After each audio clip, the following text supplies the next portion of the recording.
Hello, Expandacraft fans. This is Wesley behind the camera, and that's Twan. Hi. Twan is standing here in the middle of his canoe that's how old? How old is this canoe? Oh, who knows? How about it? Well, Twan came here with his family and rented one of the 16-footers here in Panacea, Florida, and then just had to have one, I guess. Gotta have one. And we're going to show you, I'm going to put Twan behind the camera, and this is not a in-water show. This is going to be a how-to. And this took us how long to do this full installation? Three and a half hours. Easy. Great. And why did you decide to do all of this to an old canoe? Oh, I need a space. I have a big family. That's right, a family of 5, right? Yes. Awesome. I'm going to switch places with you. Twan, you come over here, and then I'm going to walk everybody through this. Now, let me get inside that. Oh, now I got to get in. Okay. First things first is a 16-footer. He went with black bowels, and the tan, this black and tan is really cool.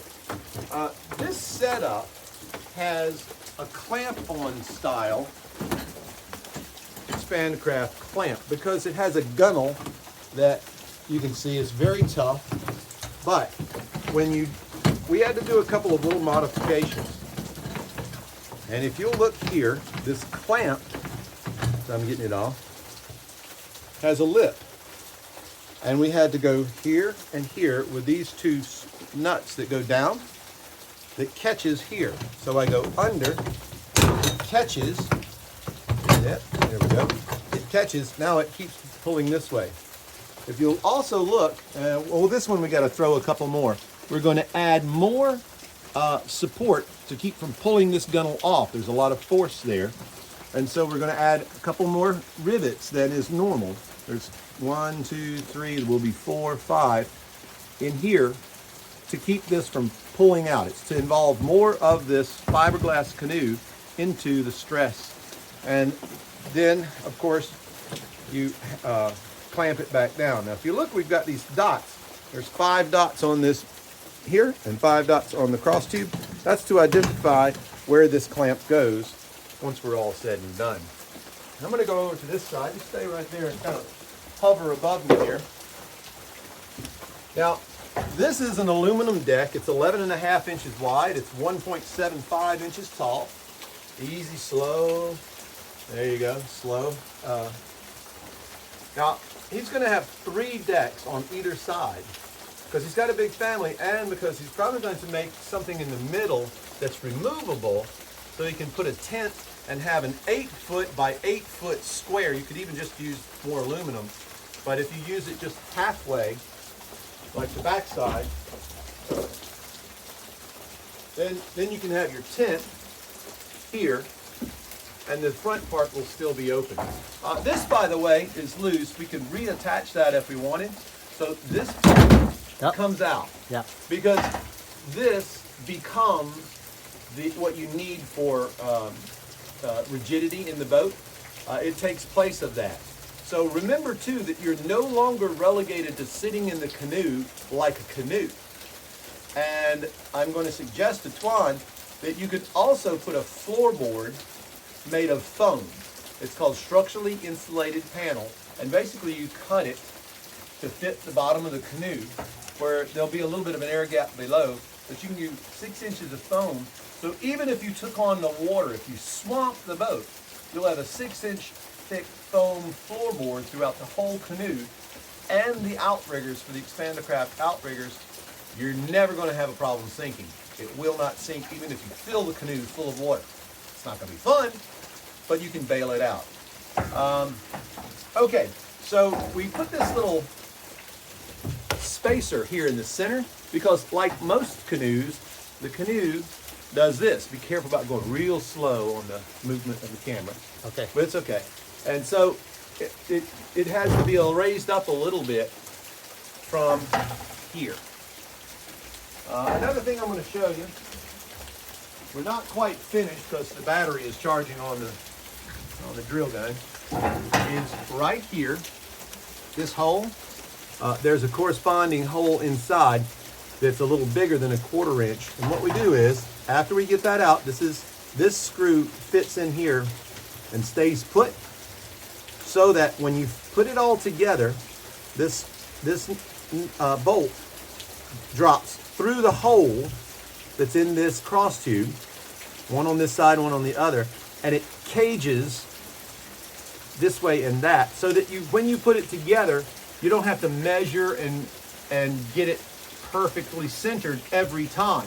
You only do that once when you're setting up, like today. Say 3.5 hours and we're done. Okay, last thing. Oh, and please subscribe, guys. Subscribe and follow, because we got a lot of new things coming up. We're going to be traveling around all of North America, and we're going to be in your neighborhood. And if you follow, when we're in your neighborhood, you can actually come out, and I'm going to have boats with me and participate in an in-water adventure. We're also going to be doing some things about American manufacturers. So please follow and subscribe. Okay, here's what we did here. There's a little button head screw here. Once we got everything set, this keeps the riser, this is a riser tab, from going any farther in, so it's set.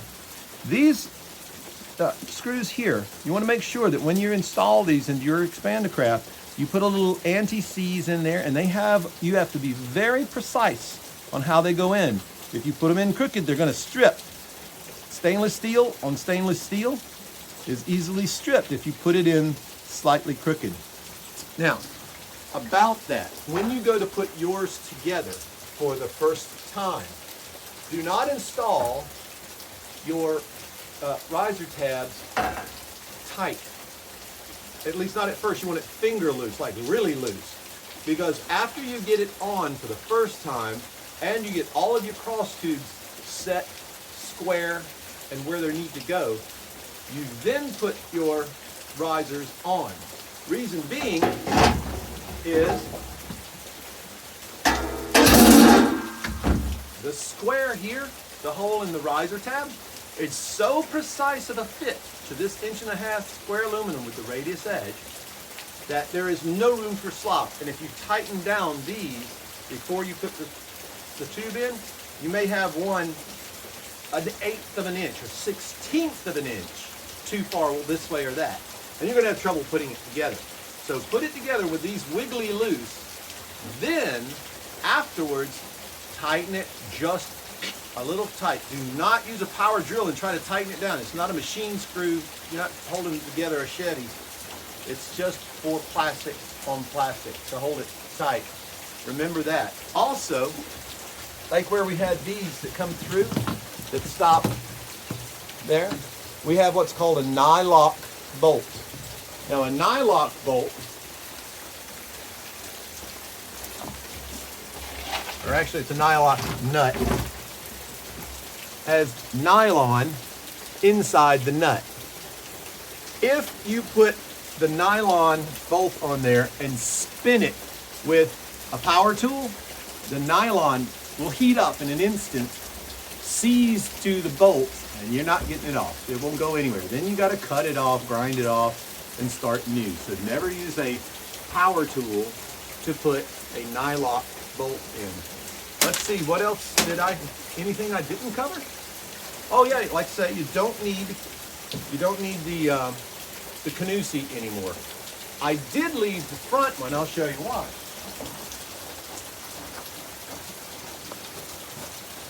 I left the front one on purpose because it's forward of the cross tube, and this is actually, it's like the catbird seat. You want to keep that. It also helps with the structure of the canoe when you're not connected. This will help with the structure of the canoe. It holds the canoe stout when it's connected. When it's not connected, it's a little wobbly. But you could always use that when you have it together. So the canoe seat that's up front, if your cross tube is behind it, you could even stick something this way straight and make a seat back. And so now you have the catbird seat, the bow rider, if you will. Let me see, well, I guess that's about it. Make sure you subscribe and see what we're going to be coming up with here very soon. The next videos are going to be quite long. And see us at expandacraft.com.